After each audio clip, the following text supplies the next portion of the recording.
Previously on Gorongosa Park.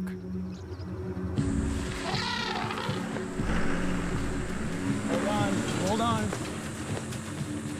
It was like a kind of relay. I mean, it was like they were passing the baton from one to another. Years of war didn't break their spirits. It bound them together.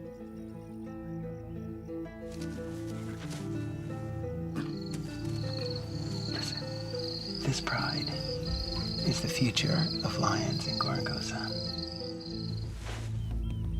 It was a deep cut. There was a big chance that she could die.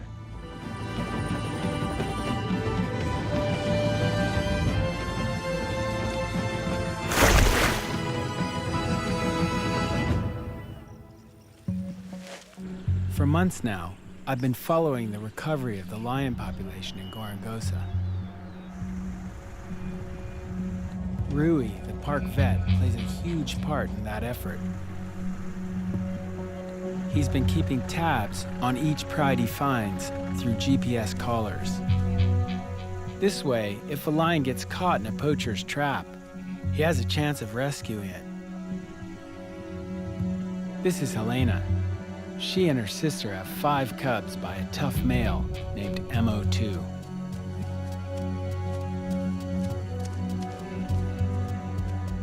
But something's not right here. The cubs aren't around. That's not Helena's sister. And that's not MO2. Let me just get closer to them. It's right here. I don't know, I've never seen them.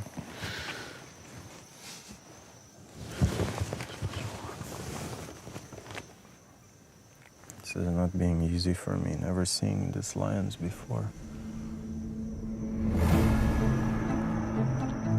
Helena's flirting with him. That's weird. With lions, only the pride male gets to mate. Maybe Helena is here, noticing the presence of another male, making sure that he's away from the cubs. That's what I'm suspecting now. Male lions often kill their rivals' cubs. This guy could be a threat.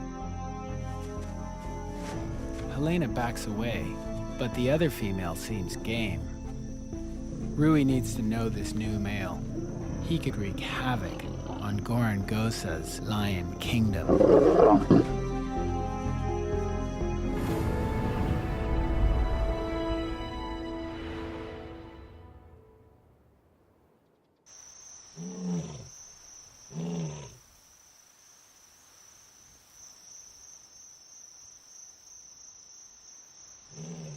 We're gonna try to color this lion now.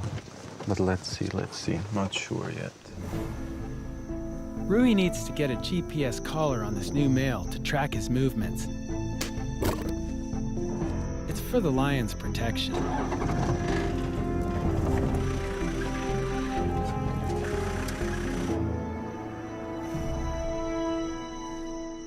Está aproximar?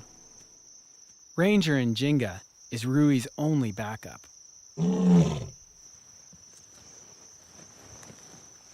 We must know what happened here, especially for the cubs. Are they with the father, or did something happen to them? So far, we only know of about 30 lions in the whole park. Those cubs are hugely important. Because this male is full of scars, definitely from a lot of fighting. We'll have to find out fighting with who. Starting to move a little bit. That's good. But that was quick. The drugs sure wore off fast. He's already mating again. It'll take more than a tranquilizer dart to hold this guy back. MO2 may be about to meet his match.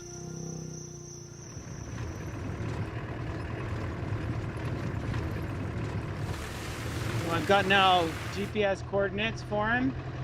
He's approximately 400 meters away. We're gonna have to hang a left here into the bush. Hope there's no swamps. This lion's named Njinga after one of our favorite rangers in the park. He single-handedly has tracked down so many poachers in this park that the lion team just thought he deserves a lion named after him. Geez, you guys, here he is. Oh my God, there he is. Wow, look at that.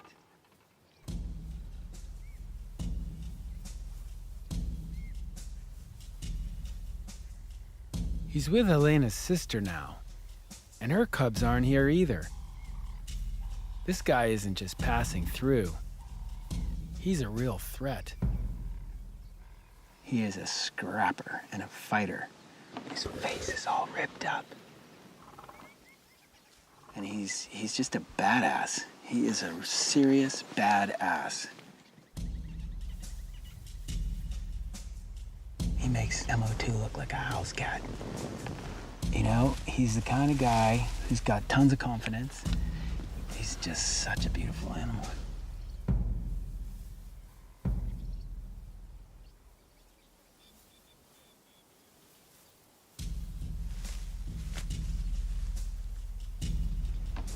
When he looks down my lens, it gives me chills. He's truly wild. I have to drop the camo sheet while filming him so he doesn't charge.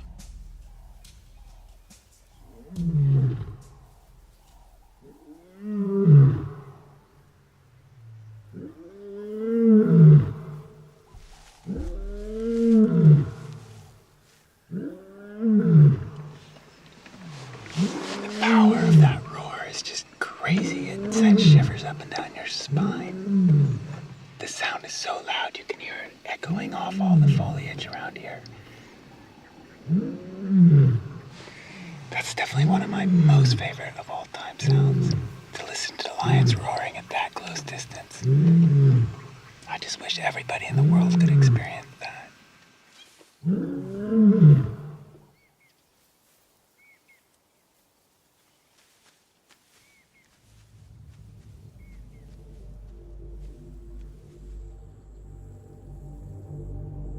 When borders are crossed around here, it can have serious consequences. And that new lion isn't the only one around here pushing into dangerous ground.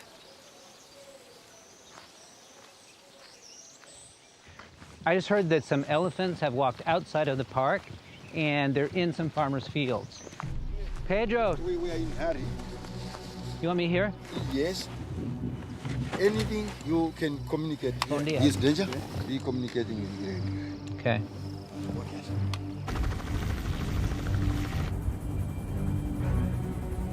Greg Carr's an American philanthropist. He's partnered with the Mozambican government to co-manage the park's restoration. Danger's a new ranger here. He's in charge of a special human-wildlife conflict team. It looks to me like about 5 bull elephants. They can smell people and crops. The elephants are scared of the helicopter noise. Pilot Mike Pingo is using this fear to push them back to the park. The challenge is that there are houses on either side of the fields. Mike needs to use precision flying. A mistake could send the bulls into the villages, so lives are at risk here.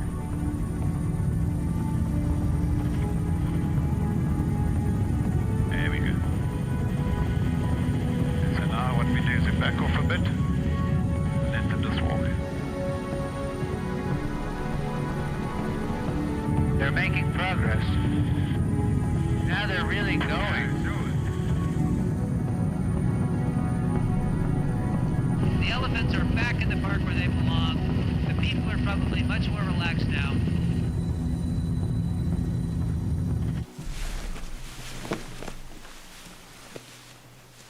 For bull elephants, size really matters. When they're old enough to compete for females, only the biggest bulls will get to mate.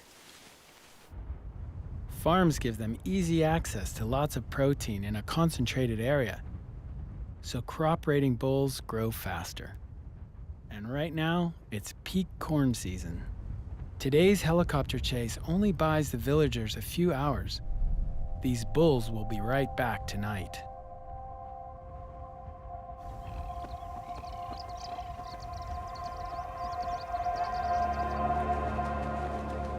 Crop raiding is an urgent problem. The park's very existence depends on cooperation with local communities. Chief Danja and his team are heading across to the villages to patrol and protect the cornfields. I'm joining them to see the problem up close.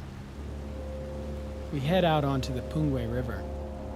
This is the southern boundary of the park. I've been living here for now a long time, and it's a very peaceful place inside the park. But it's good for me to go on the outside and see that there's a completely different reality just on the other side of the river. So you got dangerous wildlife on one side, and people, a lot of people living on the other side. The elephants are going across the river and eating people's crops at night. And of course the people then, they want to defend their crops, and they're coming head to head with elephants. Very, very dangerous.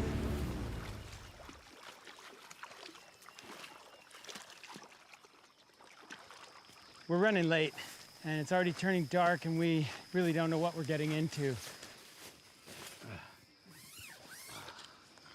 Danger, I have something quite amazing here. This is an infrared camera, and this is an infrared light. Let's turn our headlights out.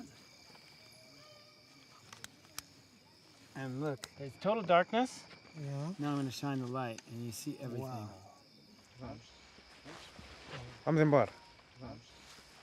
Okay. Vamos. There's probably nothing much more dangerous to do with elephants than be with them in the dark on foot, especially when they're raiding crop. This is the real deal now. Danja and his team want to track the elephants and scare them back into the park, but they don't want to surprise them and risk getting trampled. Look here. That's a fresh stone. That happened right now. We can only use the infrared lights. The camera is our eye in the dark. This is what the elephants are after, this incredible maze. Now I can hear ahead, people screaming. So we're getting closer. You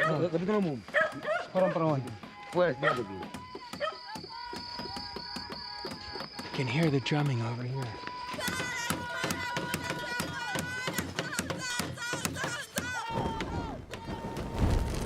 The villagers defend their fields the only way they can. This is a crop field. It's like a highway now. It's 15 meters wide, and as far as I can see into the darkness. Look at the size of these footprints. We're back to the Pungwe, so the park is just on the other side of the river. And what they're thinking is the elephants may have just made a run and gone back into the park. Danger wants to fire a couple of warning shots to be sure.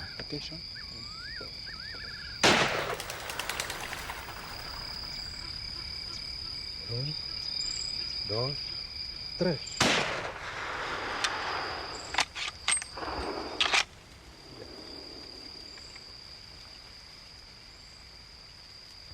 There are still more elephants on this side of the river. Now they're panicking, so we can't be caught between them and the river. We need to find a safe place to hide.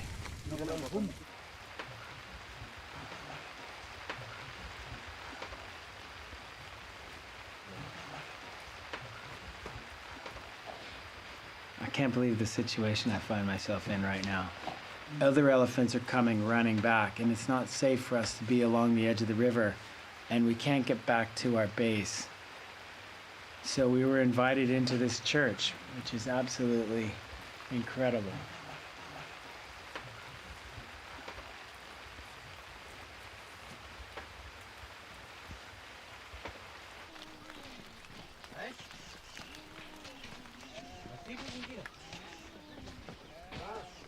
That was a crazy night. It was perhaps one of the craziest nights ever. Actually cold. Danger. What's the plan? I think we take this way.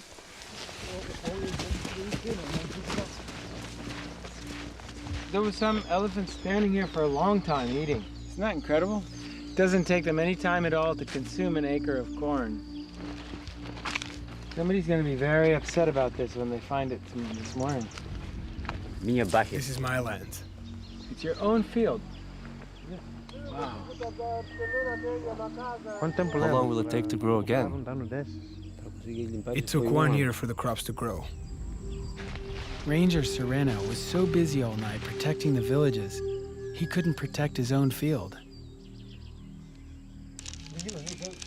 Corn is a staple food around here. The village can't afford too many more nights like this. Mama, it's over. They're gone now. It's over. You know, I love elephants. I'm a big fan of elephants, and right now I'm angry with them because they don't need to be doing this. These elephants are stealing from these people. Greg! Bob, Finger. Yes, And did it work? they went back to the national park. The situation is volatile for the park. Someone could easily be trampled, and villagers might retaliate by killing elephants. And you can imagine how upset that would make you. You spend all year long working hard on a farm to feed your family, and in one night, a few elephants could come over and, and destroy it. That's the reality. Trying to get human beings to live side by side with crocs, hippos, elephants is not easy. Crop raiding is really stressful for the bulls, too. Scientists have studied the dung of crop raiding bulls and found that leading up to a raid, their stress hormones shoot right up. That means they know this isn't a safe thing for them to do. So it's really stressful for both sides. Elephants know where they're safe and where they're not safe, and they behave differently depending on where they are. That's my sister Joyce. She's an expert on how elephants behave and communicate. The thing about elephants is that they're very rule-oriented. They know what's allowed and what's not allowed. Joyce is studying the park's elephant recovery. There used to be over 4,000 elephants in Gorongosa and the surrounding areas. But decades of conflict killed 90% of the population.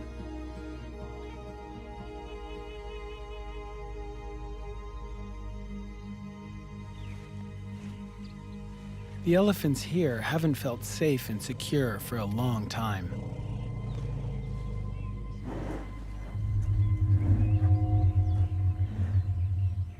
But at some point, instead of hiding, the females started charging at vehicles. Hold on. And even smashed my car.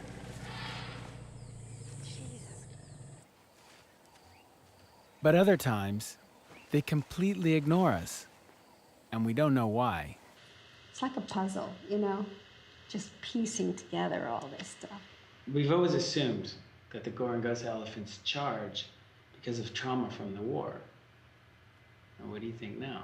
It doesn't make complete sense to me because we both know where there's been poaching, they just disappear. They go off panic running. What makes one group of elephants run from a perceived threat and another population of elephants attack? She may charge. No! Hey! Maybe this comes down to a culture. I don't know. When these mothers charge, most of them are coming with everybody in tow, including infants. It would certainly be helpful if the mothers in Gorongosa taught their youngsters to be calm around us, but instead they're teaching the opposite. After a few touchy encounters, we've learned some lessons on how to behave around them.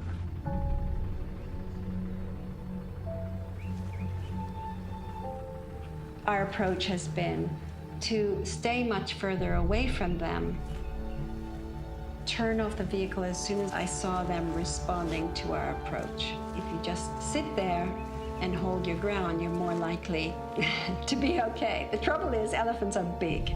So if it doesn't work out, you're in trouble. We're on a learning curve still. Oh, let's go. It's just on a bump. Okay. This is a technique we use to move around without the elephants getting upset because they don't like the sound of the engine. And so we've learned that if we push the car, we can move without them getting all aggressive on us. Is this good enough, Joyce? Yeah, I think we just have to stop here for a bit.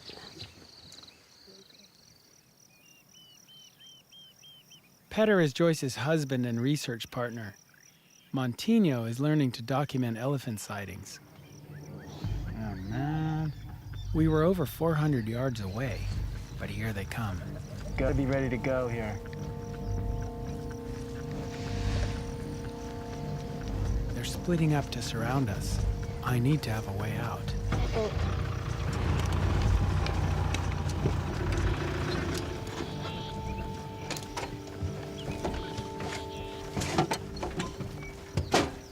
What do you want to do?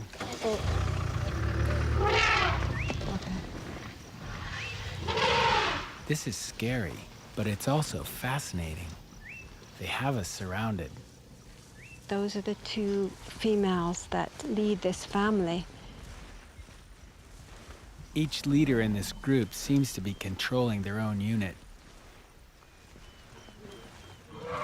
The biggest ones square off against us, while the others move on. It's good if you can stay, Bob, if you feel it. No, no, it's fine. It's all right. It's as if they've spoken to one another, and they have a very clear line of command. Every elephant knows exactly what it's supposed to do.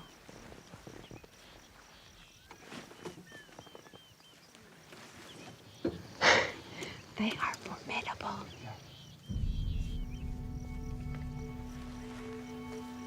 That's called full retreat now.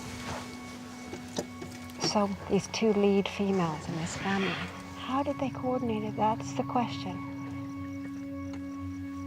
What kind of signal did they give where they both then came together?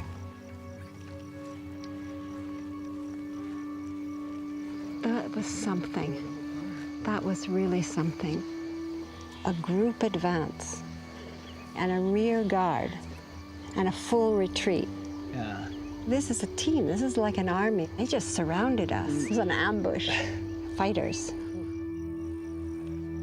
The one at the back with the notch in her ear, that's the one I thought was going to hit us. She's the one, I think. They're all coming. Once this has gone on, they all know. Everybody, because they move immediately together. Yeah. Coordinated attack. Great. It's just such a shame, really. You mean in terms of conservation and tourism? Yeah. No, I mean, and it's a huge problem. On the other hand, as someone who loves elephants, it's fascinating. Because this, you really see this incredible teamwork. And I think that's what makes elephants so special. I mean, if you think about how many other species on this planet gang together and mob human beings. I mean, other than the bees. Coordinated. With sophisticated communication. Yeah. And take us on.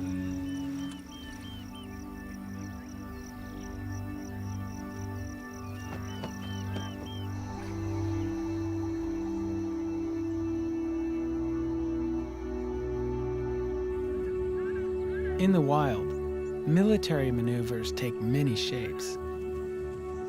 While elephants coordinate and move in groups, lions square off in a much more personal way.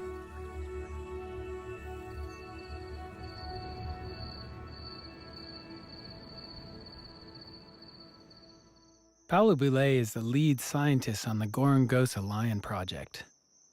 She's been analyzing GPS collar data from the two males, the Mohawked MO2 and the newcomer Njinga. A lion Cold War is playing out on her computer screen. This is MO2, who held the prime territory in the center part of the park. The floodplain, the Sungwe Mopani forest, the forests up north. MO2 holds a huge area, about 100 square miles.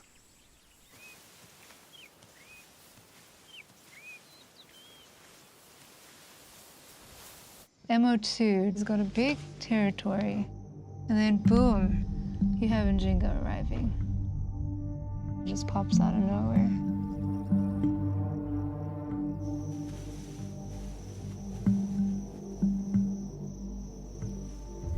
Like in any Cold War, the lion rivals have to start with gathering intel. They scent mark their borders and size each other up.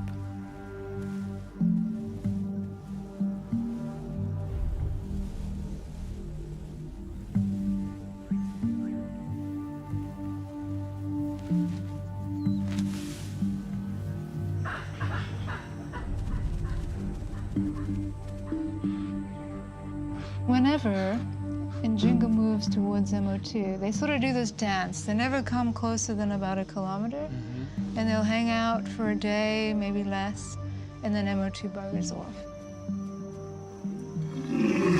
Njinga's booming roars are like psychological warfare. MO2 can hear his enemy's size, health, and strength. These lions are squaring off. But so far, it looks like neither one of them wants a fight.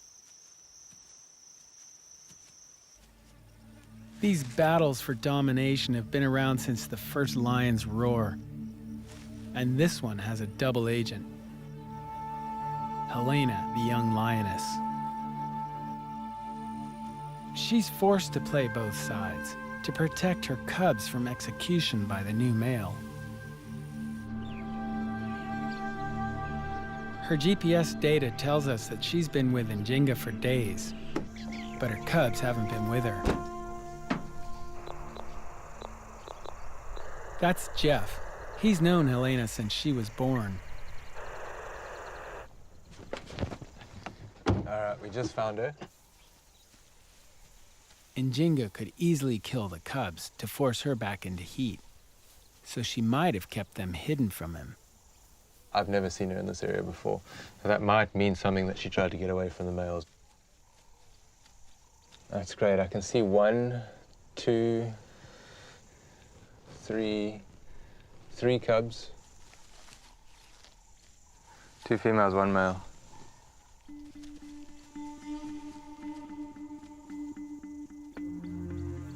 GPS data shows Njinga went north last night to chase MO2. This gave Helena time to sneak back to her cubs. Mother and daughter. That's Mkombozi. She's already survived a massive warthog wound. She's little, but there's a toughness in her. This is the first time they've met up in a week and a half, the cubs and their mother. This is great. But Helena is injured, with a big bite on her neck.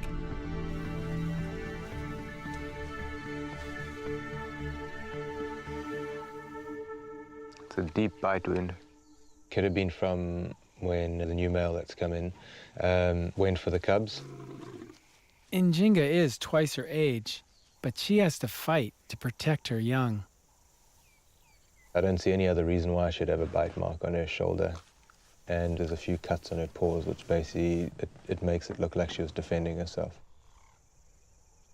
The cubs are still under a year old. They depend on Helena for food for another 6 months. So she's in a tough spot. She can't stay with her cubs unless MO2 holds his territory. So yeah, everything's changed.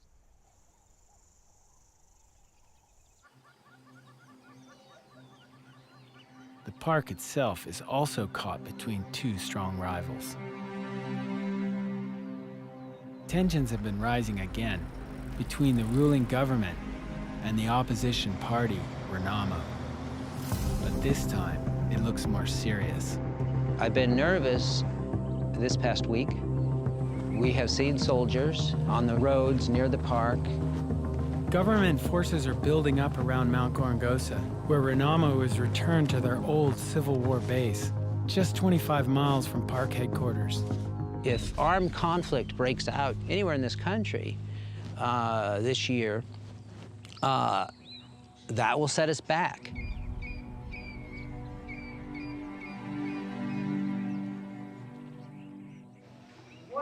It's kind of a funny day today because it's life as usual, really, here in the park. It's a beautiful, sunny day, but there's been a problem up on the mountain. There was a skirmish yesterday between the government and the Renamo, and a bunch of soldiers were killed, and Renamo has promised retaliation.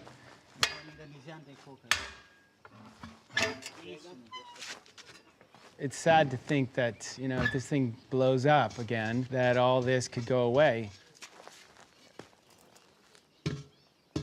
There's so much at stake right now for everybody. It's really hard to get a job in Mozambique, and when you have one like this, you sure don't want to lose it. So the situation that's developing now is just kind of worrying for everyone. So we just fix our tires and carry on with our work and do the best we can. Nice work, Biggie. Yeah.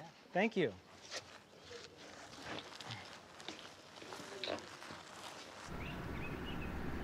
In tough times like these, I get a lot of strength from my sister. These kind of unpredictable situations gives me a lot of energy, in a sense. I feel really alive because I don't know what's going to happen the next day. I don't know what's going to happen when I come out to see elephants. It's not like an office job where it's, for the most part, pretty predictable. I just feel happier in this kind of wilder life, maybe. But that said, you know, I have been in violent, I've been attacked, I've been through situations, and it's, you know, it's not good.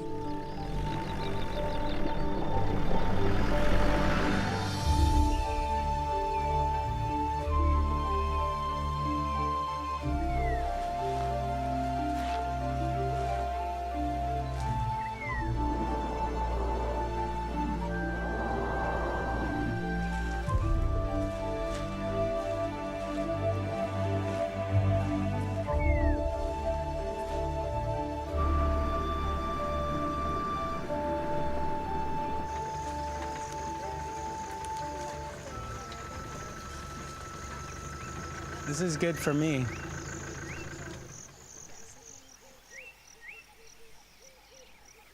We find the biggest family in the park, the Mabenzis.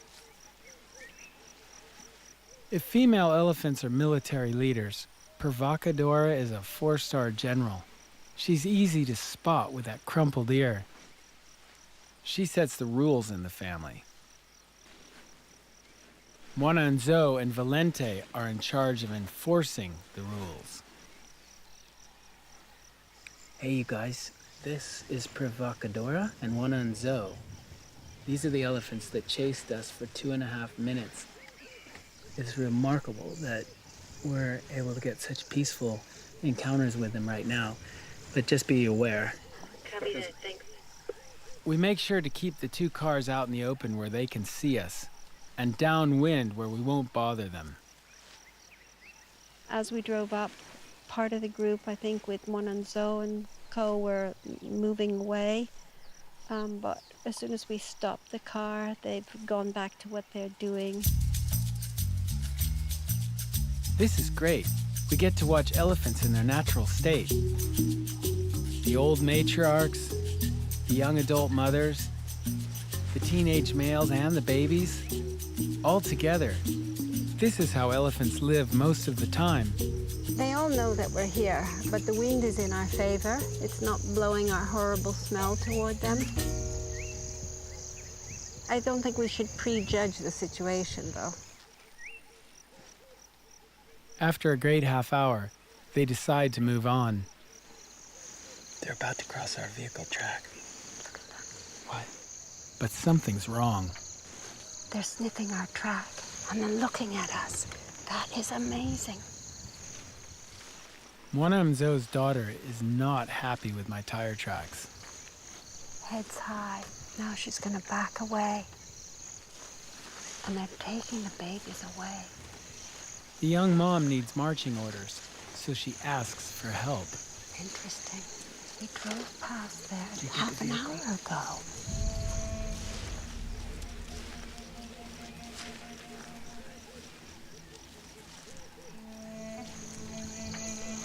And now Mwanamzo is pissed off. Mwanamzo knows something scared her daughter over here. She's menacing toward us. You see, it's a small thing. She's bringing Valente and the entire battalion with her to figure it out. She's looking between the two cars.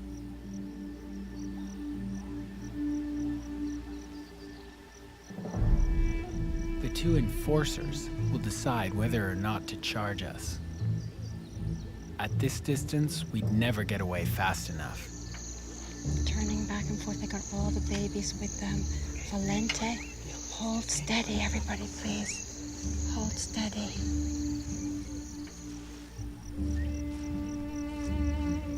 Valente steps up to investigate and finds the tracks.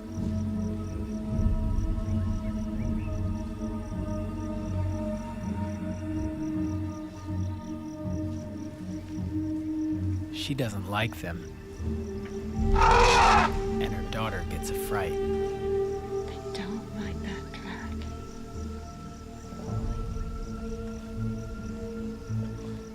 Mwanamzo is the one who will decide what they do.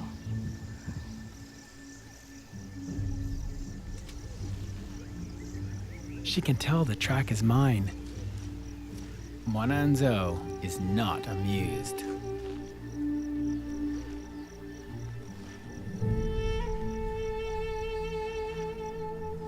But she's choosing not to charge.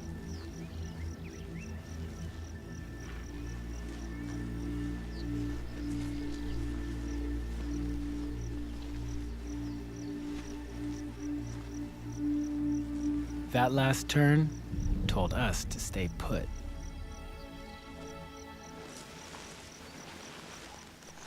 I don't know if they're really changing, those elephants. If they're really changing, then it will be very, very beautiful. I mean, the first thing that we have to do is to respect them. So that's why they all respect us too.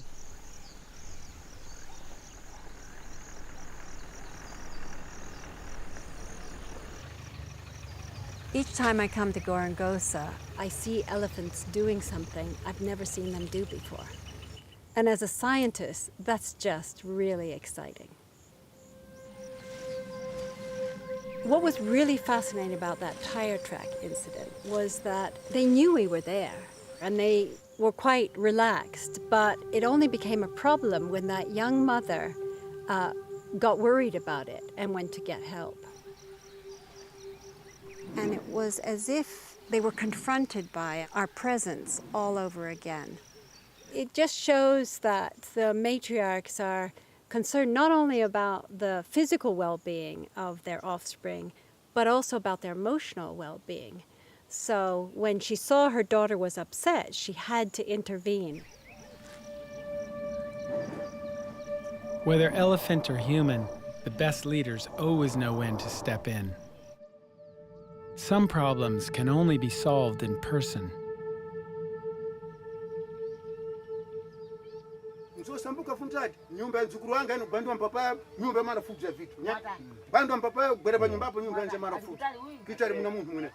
Park Warden Mateus Matemba is trying to manage the crop raiding crisis. Esta é uma preocupação grande que nós temos também no parque. Os animais já andam a estragar a nossa vida. E nós vamos para o parque como ladrão, né? Somos dados multa para pagar. Mas agora o elefante, quando vem aqui comer, não é dado multa, não é chambuqueado. Mas por quê? Podemos entender-nos. O elefante também é uma fonte importante de riqueza. Porque enquanto tivermos animais, parque vai existir e quando existe parque, existe emprego. A proposta que nós estamos a fazer é de que temos que pensar num lugar onde podemos pôr um arame com eletricidade que defende a passagem do elefante para as nossas machambas. Está bem? Sim. Então, o que eu estou a pedir, vamos lá acreditar que isto pode ser a maneira de resolver o problema. Vamos trabalhar para isto. Não, aquilo ali não pode parar. Sim. Gostamos muito também. Ok. Pode fazer aquilo ali, é muito bom para nós. Manja, manja. We have to go beyond pure conservation and look at the human beings' concerns and their needs. What is good for the park today, that the wildlife is coming back. The implication of that is that it brings some trouble to the people in the buffer zone. The fence isn't a permanent solution, but having a clear border between people and elephants could ease tensions. The park needs stability to survive.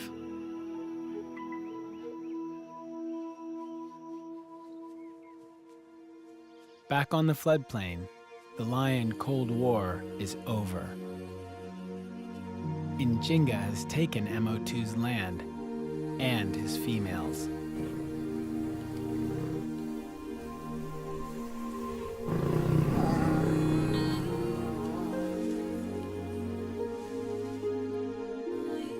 The cubs haven't been spotted in weeks. This can mean only one of two things. Either Njinga has killed them, or they escaped execution and are out there somewhere, all alone. Cubs are usually with their mothers until about 1.5 years of age. So it's possible that we lost them.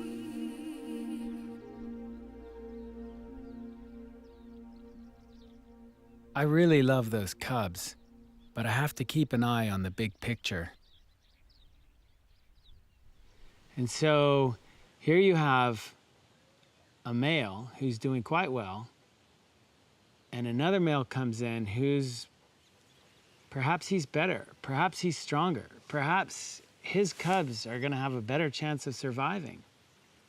That's why lions have evolved to kill the other lion's cubs and take over. That's just how they work. But for the lion population here to stabilize, it needs a male strong enough not just to win territory, but to hold it.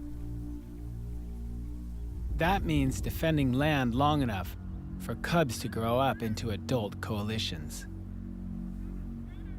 Only time will tell if Njinga can be that anchor.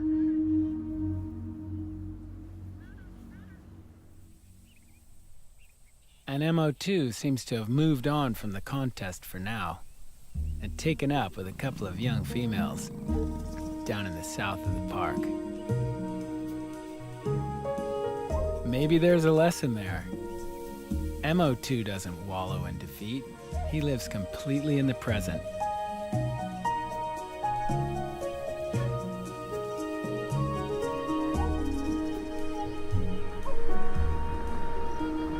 I hope the elephants here can let go of their past too.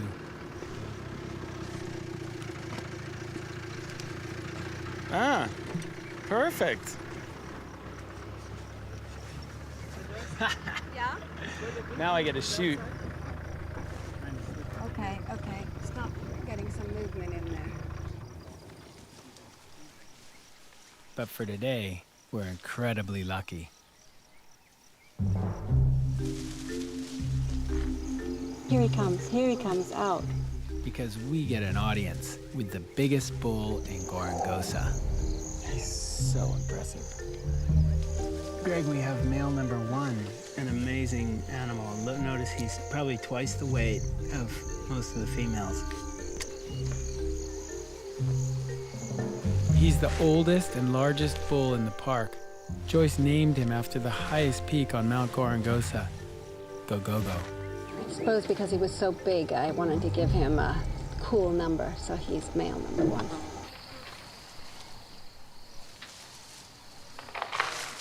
He's really the only big bull in Gorongosa that we've ever seen. And he's huge. He's got to be in his mid-40s. He has pretty big tusks. And how he managed to stay alive throughout the war, throughout all the poaching that took place after the war, and up to this day, how he manages to stay alive, it's unbelievable. Every time I see him, I just breathe a big sigh of relief.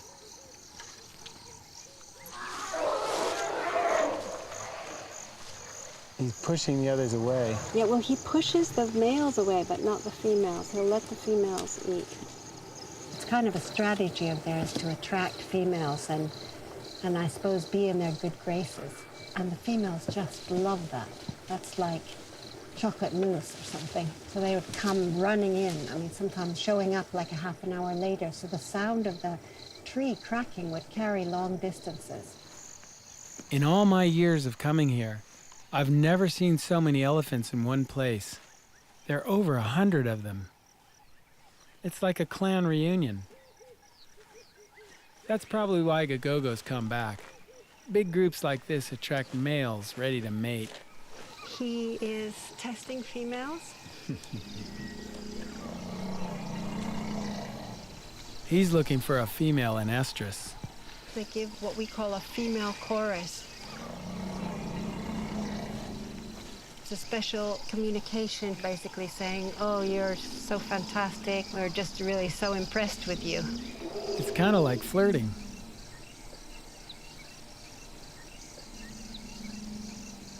Casual stand now, just draping his trunk over his tusk.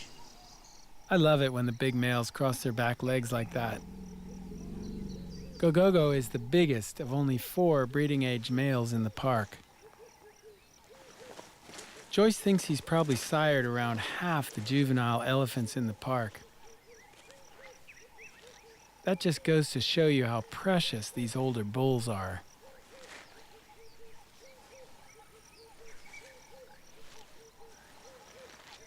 Oh, there's Provocadora. She suddenly appeared. Where's she been?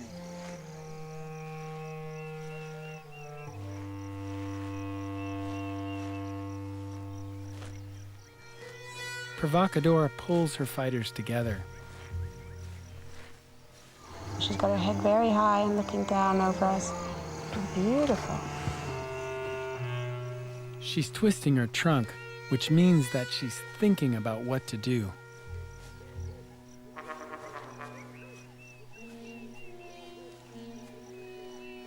We've been here for hours.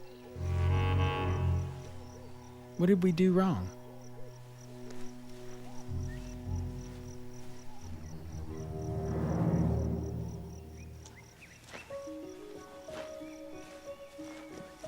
It looks like we didn't break any elephant rules this time.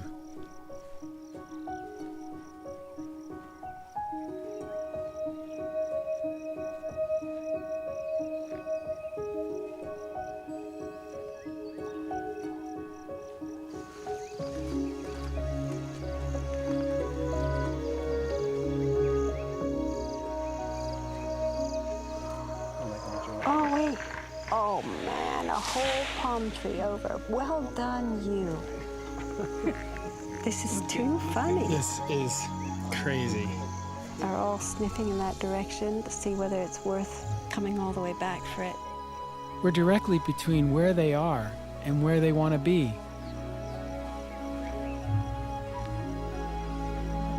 But they're not going to chase us.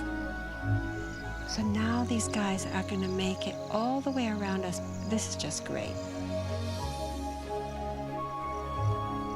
So they're all coming back.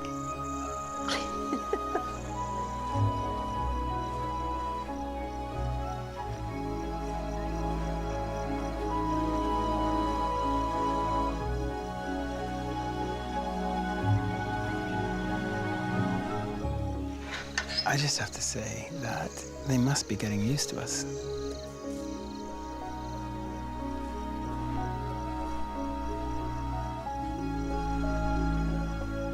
We've made such progress with this family. The more they know us, the more they let us know them. But our work isn't finished at all. There are still so many elephants here we don't know. Joyce has just spotted a female she's never seen before. She needs an ID shot for her database. Do we have enough light to go straight over and try and get these ones?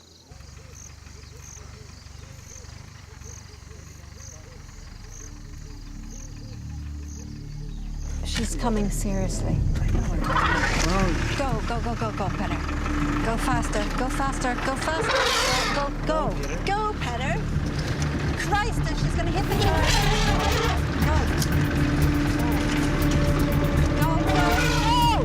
All right. Okay, we're okay, guys. All right, stop. I'm sorry. That wasn't well planned. But it's just that she started coming and you didn't see her. And She was pretty damn aggressive. She did stop. She is a crazy one. Yeah, she was fast, huh? Everything's wrong now. I can't even see what I'm doing. Does anyone see my glasses? I've lost everything. Okay, now I'm like Bobby. What a perfect reminder we still have a lot of work to do. Even my nerves of steel sister is rattled. Have you got an ID shot of her? Yeah, I do. Joyce and I both think we can make peace with the elephants here. We just need time.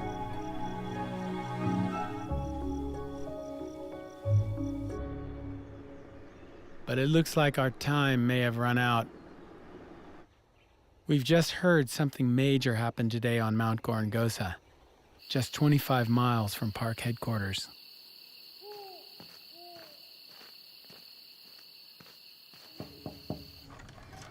You guys working?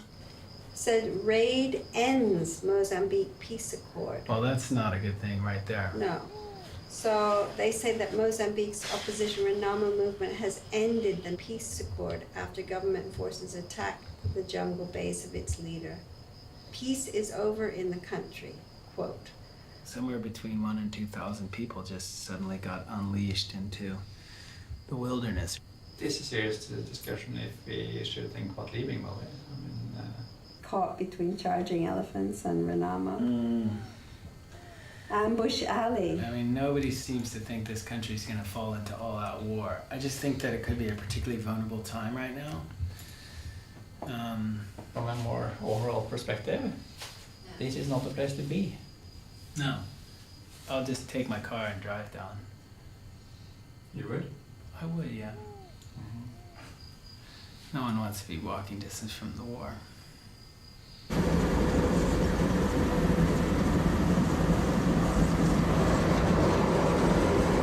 All right, here we go. We're just rolling down this bloody road, going as fast as we can.